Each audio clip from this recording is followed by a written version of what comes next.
When a routine traffic stop transforms into a career-defining moment, a police officer's worst assumptions can suddenly collide with a truth he never expected. In that moment, his target becomes the very man who, unknowingly to him at the time, holds the future of his department, and perhaps his own career, in his hands. It all began on an evening in Sacramento, as the sun started its slow descent, its light bathing the city's streets in glorious hues of gold and amber. Eric Porter was driving home after a long, exhausting day at the office. His sedan, with its gentle hum, served as a cocoon from the daily stress. He adjusted the air conditioning, grateful for its cool relief, while the radio played quietly in the background, a soothing antidote amid the urban bustle. Eric approached an intersection, and as he neared a yellow light, he decelerated steadily. In that very moment, just as the light turned red, the quiet routine was shattered by the sudden eruption of blue and red lights from behind, accompanied by the sharp, piercing sound of a police siren. Instantly, Eric's eyes darted to his rear-view mirror. His brows knit together in mild concern as he carefully pulled over to the side of the road. As he lowered his window as a police cruiser pulled in behind him, and the scene that unfolded would prove to be anything but ordinary. Out of the cruiser stepped Officer Bradley Larson, a man in his mid-30s with a buzz cut that lent him an air of efficiency and a badge that gleamed with authority on his chest. As Larson adjusted his belt with practiced precision, he strode toward Eric's car with the confident swagger of someone who believed he was always in control. "License and registration," Larson said curtly, his voice flat, yet imbued with a subtle hint of authority. Without a word of protest, Eric reached into his glove compartment. Every movement he made was deliberate and calm, as he produced his registration and driver's license and handed them over. Yet, beneath his composed exterior, he could sense Larson's scrutinizing gaze, one that seemed intent on finding some hidden fault, some reason to dig deeper. Leaning slightly closer to the open window, Larson asked, "Do you know why I pulled you over?" Eric's response was even and measured. "I'm not entirely sure," he replied, his tone polite but firm. "You didn't come to a full stop at the light." For a moment, Larson's face revealed a flicker of hesitation before he responded, "I see. I thought you slowed down in time. But I understand." His reply was not immediate. Instead, he lingered for several seconds, as his eyes narrowed, scrutinizing Eric even more closely. In that lingering moment, it became apparent that this was no longer a standard traffic stop for Larson. His entire posture shifted. Subtly at first, then with increasing definiteness, as if he had already decided that this encounter was about more than just a minor infraction. Holding Eric's license in his hand, he inquired, "You're not from around here, are you?" There was a pause. Eric hesitated for a fraction of a second before replying, "I moved here a few months ago. My address is on the license." Yet Larson's interest in this explanation seemed minimal. Rather, his next set of questions began to adopt an edge that hinted at concerns far beyond a simple traffic violation. Eric's calm, measured demeanor appeared to work on the officer, for Larson leaned in even closer and asked, "Where were you headed in such a hurry?" "Just going home," Eric replied, his tone steady and devoid of any visible anxiety. But even as he spoke, the atmosphere around them subtly shifted. Larson no longer saw Eric merely as a driver in a routine stop. He saw something else. Something that, to Larson's suspicious mind, warranted further inquiry. Eric sensed the mounting tension, yet he did not flinch. What Larson perceived as calm was in fact self-portrayal, a quality Eric had honed over years of experience. Unbeknownst to the officer, this was merely the opening act. Larson then took a step back. With deliberate, exaggerated slowness, he folded the documents Eric had handed over and tucked them into his chest pocket. His expression changed imperceptibly to something almost smug, as though he had already made up his mind about the man before him. "Step out of the car for me," he ordered. Eric's grip on the steering wheel tightened momentarily, though his face remained impassive. "Is there a specific reason for that, officer?" he asked in a calm, measured tone. Larson's lips twitched in a barely noticeable grimace, but he quickly masked his reaction. "I asked you to step out of the car. You don't want to make this harder than it has to be," he replied. There was an unspoken threat in his tone, a clear indication that compliance was expected. Eric exhaled slowly and opened the door, stepping out of the vehicle. As he did so, Larson's eyes swept over him, carefully sizing him up. Standing there, Eric appeared a bit taller than the officer. His broad shoulders and the confident set of his posture lent him an air of unthreatening calm. Eric's attire, a well-tailored suit and meticulously polished shoes, spoke of professionalism and care. Yet, in that moment, none of those details seemed to matter.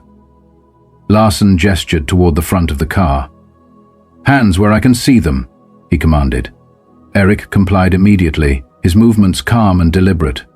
"Is there something specific you're looking for, officer?" he inquired politely. Larson's lips curved into a faint smirk. "Just routine," he replied. "We've had some incidents around here. You can never be too careful." Eric turned his head slightly, locking eyes with Larson. "Incidents involving men in business suits driving sedans, or does this have more to do with something else?" he asked, his voice laced with quiet curiosity. The question struck Larson like a punch, and for a brief moment the officer's composure faltered.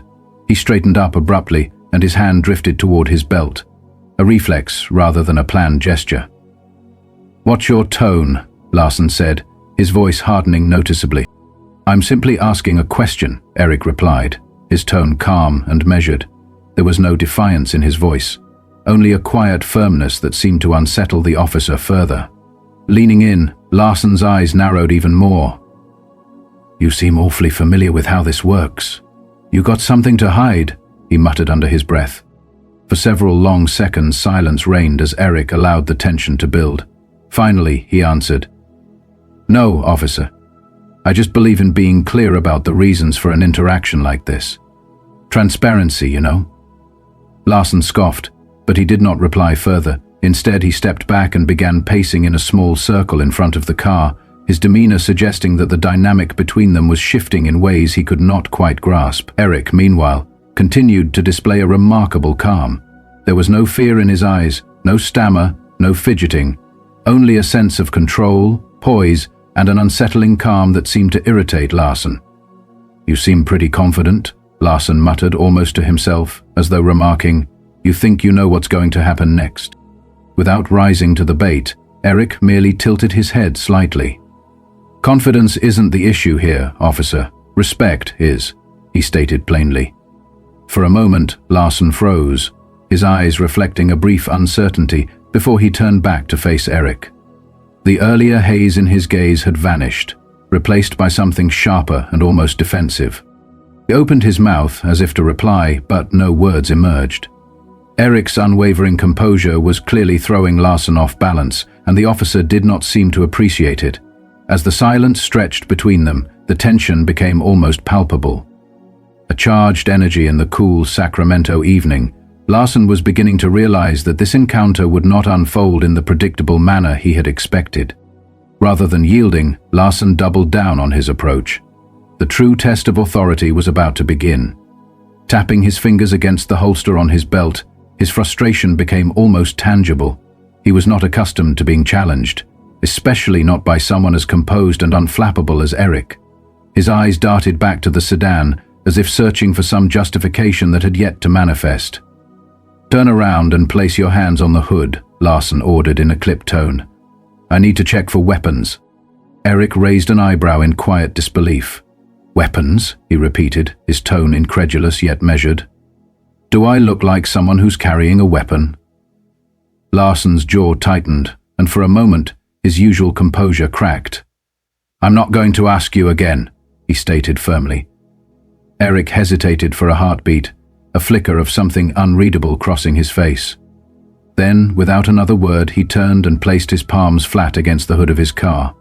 As Larson stepped forward, the crunch of his boots on the asphalt punctuated the tense silence. The officer patted Eric down with quick, rough movements, his hands lingering a moment longer than necessary. It was clear that this was not merely a routine search. It was an attempt to assert dominance, to force a reaction, but Eric remained unmoved. He did not flinch, nor did he stiffen.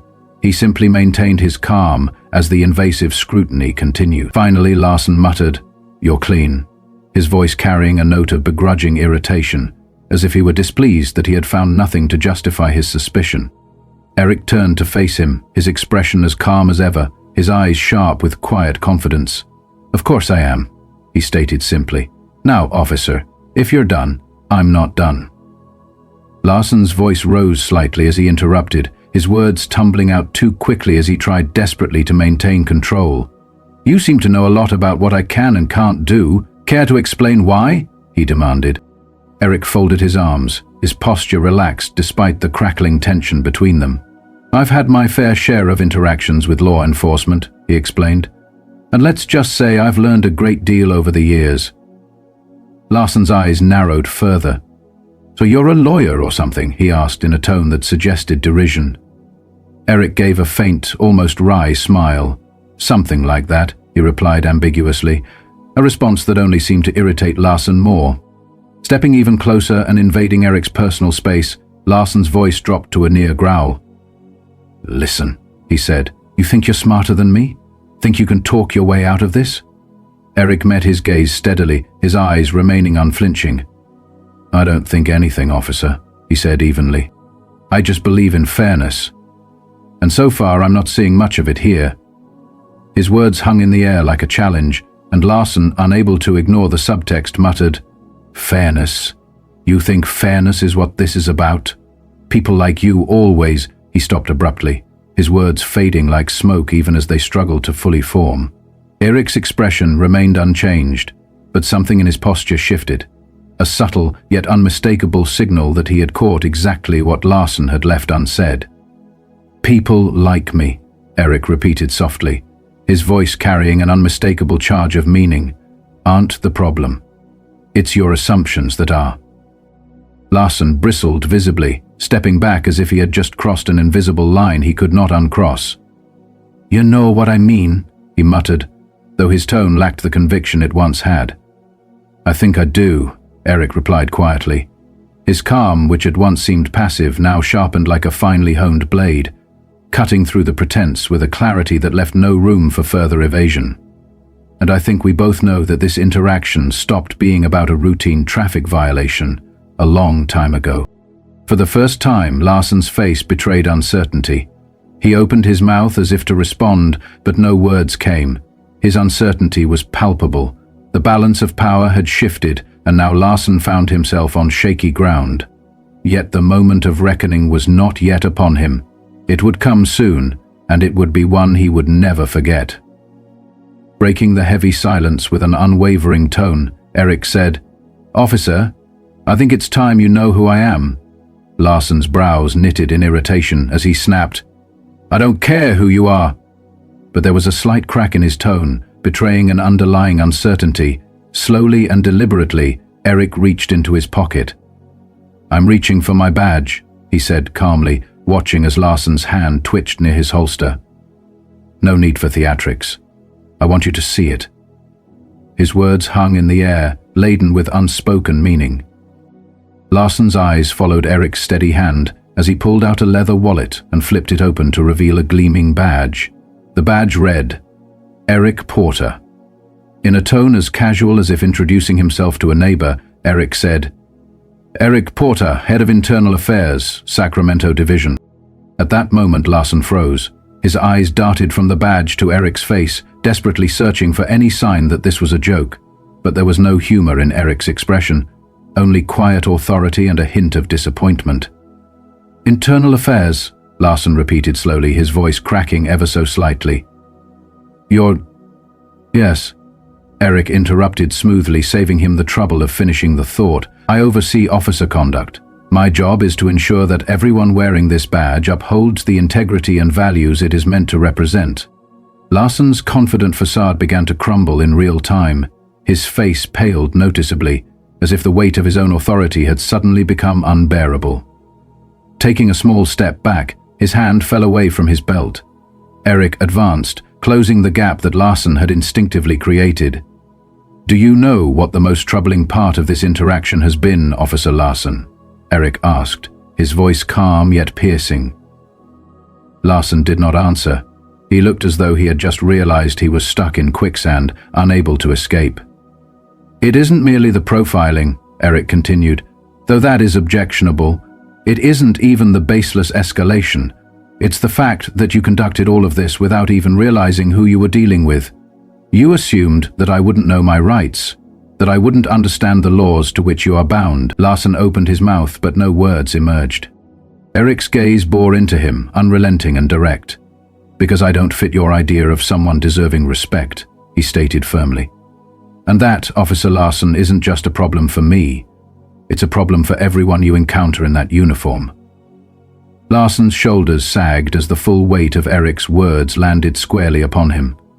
He glanced down at the badge in Eric's hand once more, as if hoping it might somehow vanish if he didn't look too closely. Eric then stepped back slightly, giving Larson a moment to breathe, yet his voice remained edged with resolve. "Here's what's going to happen," he said clearly. "You are going to take a step back, return my documents, and consider very carefully what you say next." Larson's lips parted, but he hesitated, clearly debating internally whether to push back or comply. That hesitation cost him dearly.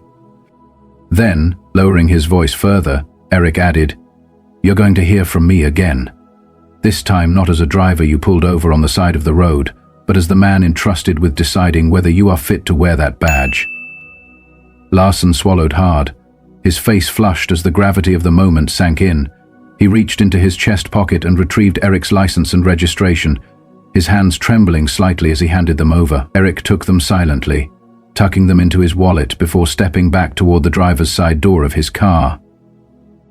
Pausing with one hand on the door handle, Eric turned his head to meet Larson's gaze one last time. "Remember this, Officer Larson," he said firmly. "The badge does not make you better than anyone. It makes you accountable to everyone." As Eric slid back into his car and started the engine, Larson was left standing in the fading light, his confidence shaken, his future uncertain. But for Eric, this was far from over. His next move would send ripples through the entire department. The drive home was quiet, yet Eric's mind was far from still. He replayed the encounter over and over in his head, not because it was unique, but because it was emblematic of a recurring pattern. Larson wasn't the first officer Eric had encountered who exhibited such unchecked arrogance, and he knew he would not be the last. Yet this time, things would be different. This time, Eric possessed both the authority and the resolve to act decisively. The following morning, Eric sat at his desk with the early sunlight streaming through the blinds of his office at the Sacramento Police Department's Internal Affairs Division. In front of him lay an open file on Officer Bradley Larson. A file that detailed minor complaints of unprofessional conduct, excessive stops, and vague misunderstandings that had never been adequately addressed. Eric leaned back in his chair, his fingers steepled as he pondered the broader implications. Larson wasn't an anomaly. He was symptomatic of a deeper cultural problem within the department, and Eric was determined not to merely place a bandage on a bullet wound. A knock on the office door interrupted his thoughts. His assistant, Linda, entered, holding a stack of reports. "Morning, Mr. Porter. I've got the summary on last month's misconduct cases," she said. "Also, Chief Daniels wanted me to remind you about the department review next week." Eric nodded, accepting the files. "Thank you, Linda. Could you also schedule a meeting with Chief Daniels for this afternoon? There's something I need to discuss with him." Linda hesitated for a brief moment, clearly sensing the weight in Eric's tone, before replying, "Of course," and slipping out of the room. Returning his attention to Larson's file, Eric recognized that his focus now extended beyond a single officer. It encompassed an entire culture that allowed behavior like Larson's to flourish unchecked. He knew that if he could address this culture from the top down, then real change might be possible. Later that afternoon, Eric found himself seated across from Chief Daniels in a conference room. Daniels, a seasoned veteran with salt and pepper hair and a no-nonsense demeanor, leaned back in his chair and listened intently as Eric recounted the events of the traffic stop. "I could have written it off as just another bad interaction," Eric said steadily, his voice resolute. "But that would have been a grave mistake. Larson's behavior is not an isolated incident. It reflects a systemic issue that we have long ignored." Daniels rubbed his temples slowly and admitted, "This isn't the first time Larson's name has come up. We've always handled these matters quietly, internally, and that is precisely the problem." Eric replied, "Quiet does not fix anything. Quiet only lets these issues persist. It's time to be loud about what needs to change." Daniels looked at Eric, the gravity of the conversation etched on his face. "What exactly are you proposing?" he asked. Without hesitation, Eric stated, "A department-wide review, not just of individual officers, but of our training, our protocols, and our accountability systems. We cannot continue to sweep these issues under the rug. If we do not hold ourselves to a higher standard, how can we expect the community to trust us?" Daniels leaned forward, clasping his hands on the table. "You're going to ruffle some feathers with this, aren't you?" he said. "Good. It's about time someone did." The following weeks became a whirlwind, a flurry of meetings, interviews, and reports. Eric worked tirelessly, compiling data, speaking with officers, and even holding public forums so that the community's voice could be heard. The Larson incident, once a simple traffic stop, had become a catalyst for change, a turning point that forced the department to confront its many flaws head-on. For Officer Larson, who later faced an internal hearing, Eric made no secret of his involvement. As he sat across from Larson during the proceedings, watching the officer squirm under scrutiny, Eric knew that the suspension handed down was not the true victory. The real triumph lay in preventing the emergence of another Larson. Months later, Eric stood at the podium during a community event. Before a room full of officers, city officials, and local residents, he spoke not of blame, but of responsibility, a shared duty to create a system that worked for everyone. "My friends," he said, his voice resonating powerfully through the hall, "justice is not merely about catching the bad guys. It is about ensuring that those sworn to protect and serve do so with integrity, fairness, and respect for every individual they encounter. That is the badge I believe in, and that is the badge we are building together." His words were met with thunderous applause, though Eric did not linger on the praise. For him, this moment marked not the end of a story, but the beginning of a much better one. Stepping down from the podium, Eric glanced around at the faces in the crowd, some skeptical, some hopeful, yet all listening intently. He knew that change would not come overnight, but he was confident that it would eventually arrive. "If this story has resonated with you," he urged, "please share it with someone who needs to hear it. Let's ignite the conversations that matter, the ones that lead to real change." Subscribe to our channel for more stories like this, stories that challenge us, inspire us, and remind us of what we are truly capable of. When we stand for what's right, we stand together. In reflecting on this encounter, several powerful lessons emerge. Lessons that extend far beyond a single traffic stop and resonate deeply in every sphere of life, whether in law enforcement, in our communities, or in our personal interactions. A badge, after all, is not a symbol of superiority. It is a reminder that with authority comes the obligation to act with integrity, fairness, and respect. When Larson's unchecked assumptions collided with Eric's unwavering composure, it revealed that true power lies in holding oneself accountable to the highest standards. An officer's strength is not measured by the force he can wield, but by the fairness and respect he shows to every person he encounters. Eric's calm throughout this challenging encounter is a testament to the power of self-control.